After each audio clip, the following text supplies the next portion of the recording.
Hoje, você está vivendo coisas que ontem você não acreditava ser possível? Quem disse que seria fácil? Jesus nunca disse que seria fácil, mas Ele deu uma promessa para nós: pode ser leve, porque eu vou trocar de fardo com você.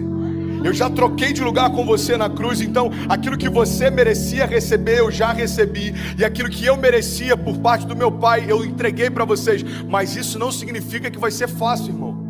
Se a gente perder tudo, mas não perder a fé, a gente não perdeu nada. Porque a fé é a chave que move o sobrenatural. A fé é aquilo que faz com que alguém que não tem nada aos olhos dos homens viva como alguém que já recebeu tudo aos olhos de Deus. Eu não me movo mais por aquilo que eu vejo, mas eu me movo por aquilo que eu creio. Se você se agarrar à fé que Deus depositou em você, nada vai ser impossível para você. Quem sabe não seja a hora de você crer no Deus que te respondeu hoje, quando ontem era impossível, e acreditar que amanhã Ele será presente na sua história e vai responder a sua oração. Uma palavra libera um destino. Uma palavra ressuscita mortos. As nossas decisões, elas têm impactos a curto, médio e longo prazo. Porque existem reflexos do que fazemos, repito, no curto, no médio e no longo prazo. Coisas simples, sabe? Coisas que às vezes parecem ser até simples demais, mas que são importantes e que definem a nossa trajetória. A razão número 1 pela qual as pessoas não conseguem o que querem é não saberem o que querem. Se você parar para pensar na nossa vida, nós só valorizamos quando aquilo que estava nas nossas mãos vai embora. E nas nossas mãos não tinha valor, mas quando vai embora a gente percebe o valor que tinha, mas que nunca falamos quando nas nossas mãos estavam. Nós não olhamos com um olhar sensível para aquilo que temos, para o que somos. Nós precisamos de dor, nós precisamos de perda, para verbalizar coisas que os nossos sentimentos ocultam, às vezes até mesmo de nós.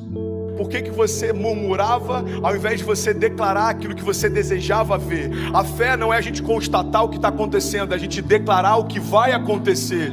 Então, ao invés da gente ficar murmurando, entenda isso em nome de Jesus, começa a declarar por fé as realidades ao teu redor e elas vão ser transformadas. Aquilo que poderia ser um ponto de tensão na minha casa se tornou um pilar de sustentação na minha casa. Por quê? Porque não tem a ver com aquilo que me cerca, mas como eu enxergo aquilo que me cerca. E é por isso que eu quero te convidar em nome de Jesus a entender, cara, a razão pela qual a gente não vive muitas coisas é que a gente não sabe para onde a gente quer ir.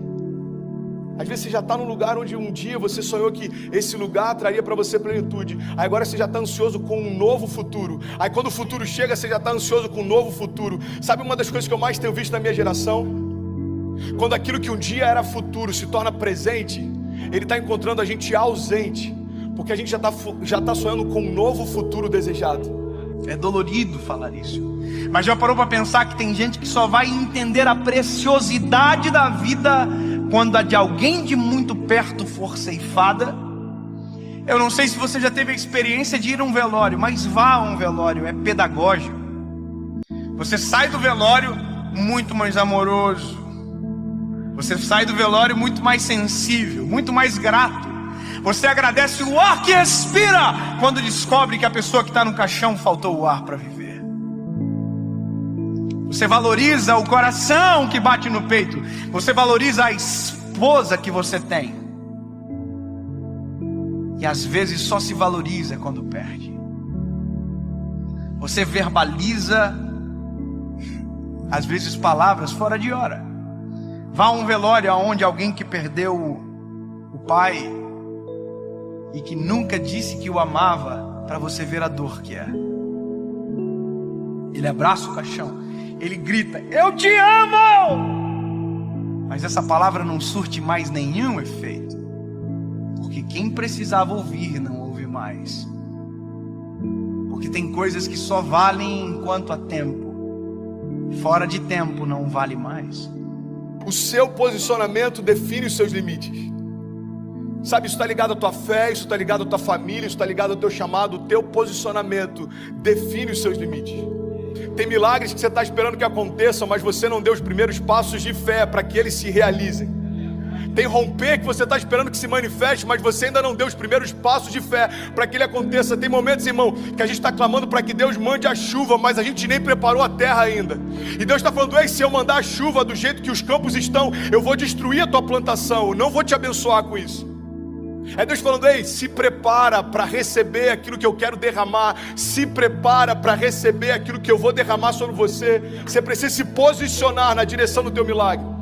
Nós não podemos deixar a nossa vida chegar a um momento aonde as esperanças não existem mais, porque aquilo que era para ter sido um tempo, perdeu-se o tempo. Perder para valorizar.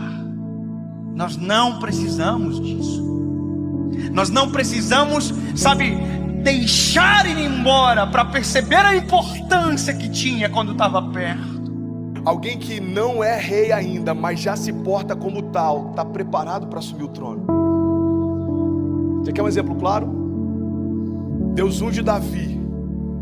Davi era improvável, Davi era desconhecido, Davi até para o seu pai e para os seus irmãos era invisível, mas a partir daquele dia, aos olhos de Deus, Davi já estava no trono.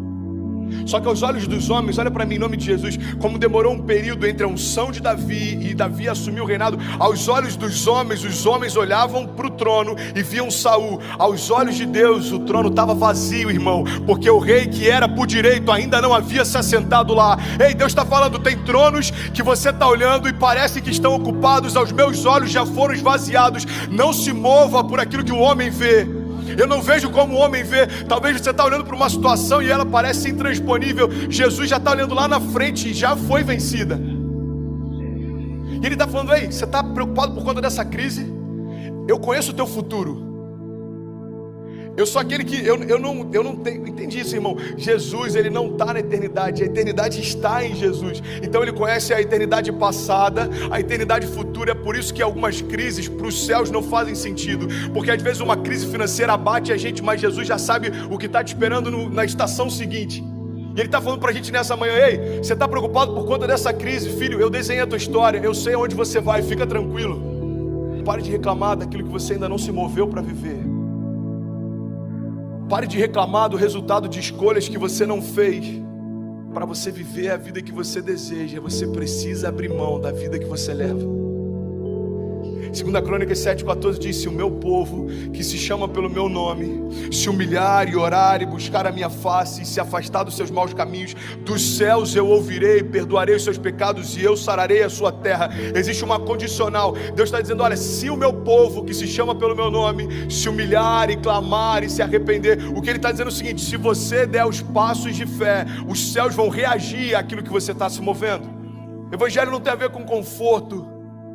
Evangelho tem a ver com propósito. E é por isso que muitas vezes a conta não fecha. Irmão, quem disse que seria fácil? Eu quero te encorajar a você se posicionar na direção do seu destino, na direção do destino que Deus prometeu para você. Nada menos do que isso vai ser aceitável.